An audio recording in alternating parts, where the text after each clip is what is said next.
काबुली वाला। सहसा मेरी 5 वर्ष की लाडली बेटी मिनी अगड़म बगड़म का खेल छोड़कर खिड़की की तरफ भागी और जोर जोर से पुकारने लगी, काबुली वाले, ओ काबुली वाले। ज्यों ही काबुली वाले ने हंसकर मुंह फेरा और मेरे घर की तरफ आने लगा, वह घर के अंदर भाग गई। उसके मन में डर बैठा हुआ था कि काबुली वाला बच्चों को पकड़कर अपनी बड़ी सी झोली में डाल लेता है। काबुली वाला आकर मुस्कुराता हुआ मुझे सलाम करके खड़ा हो गया। मिनी की आवाज पर वह आया था, इसलिए मैंने उससे कुछ मेवे खरीदे।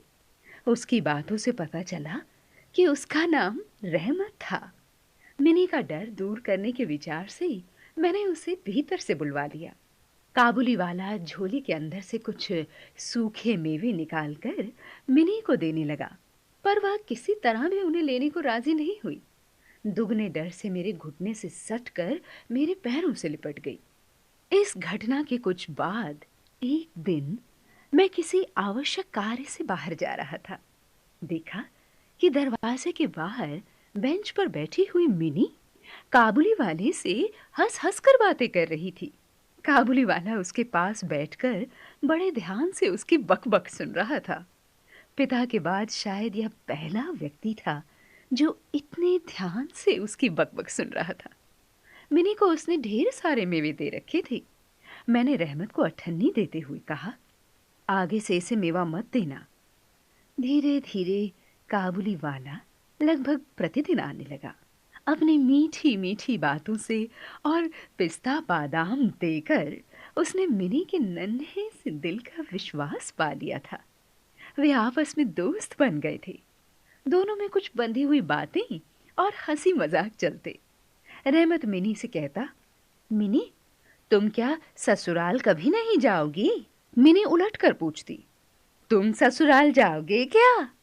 रहमत घूंसा दिखाकर कहता, मैं तो ससुर को खूब मारूंगा। और मिनी खूब हंसती। प्रतिवर्ष माघ के महीने में रहमत अपने देश चला जाता। इस वक्त वह अपना सारा समय उधार का रुपया वसूल करने में जुटा रहता, किंतु फिर भी वह मिनी से मिलता अवश्य रहता था। अचानक मैंने अपने घर से एक दिन देखा कि रहमत को 2 सिपाही पकड़े हुए ले जा रहे थे।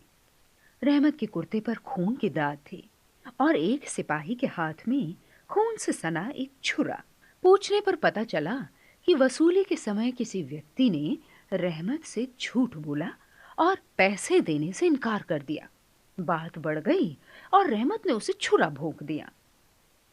छुरा मारने के अपराध में रहमत को कई वर्ष की जेल हो गई।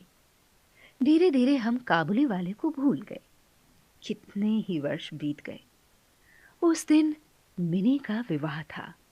घर में खूब चहल पहल थी कि अचानक काबुली वाला मेरे घर आया और मुझे अभिवादन करके एक ओर खड़ा हो गया। उसे पहचानने में मुझे थोड़ा समय लगा। अचानक वह बोला, मैं बच्ची से मिलना चाहता हूँ। मैंने उससे कहा, आज घर में बहुत काम है, किसी से भेंट ना हो पाएगी।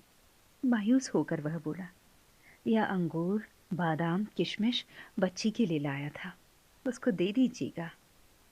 मेरे पैसे देने पर उसने लेने से इनकार कर दिया। फिर बोला, बाबूजी, आपकी लड़की की तरह मेरी भी एक बेटी है। यह कहते हुए उसने अपने कुर्ते की जेब में से एक मैले कागज का टुकड़ा निकालकर सावधानी से उसकी तह खोली। कागज पर रहमत की बेटी के नन्हे हाथों की छाप थी।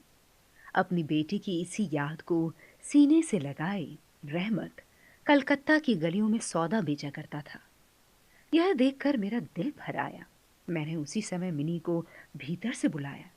शादी की लाल साड़ी पहने, माथे पर चंदन लगाए, बहु वेश में मिनी लज्जा से मेरे पास आकर खड़ी हो गई। रहमत उसे देख सकपका गया। मुन्नी, ससुराल जा रही है क्या?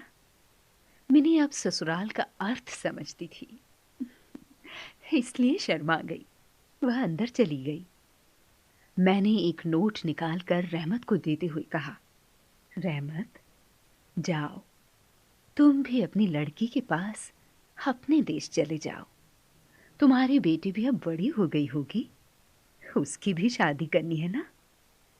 गहरी सोच में डूबा रहमत भारी कदमों से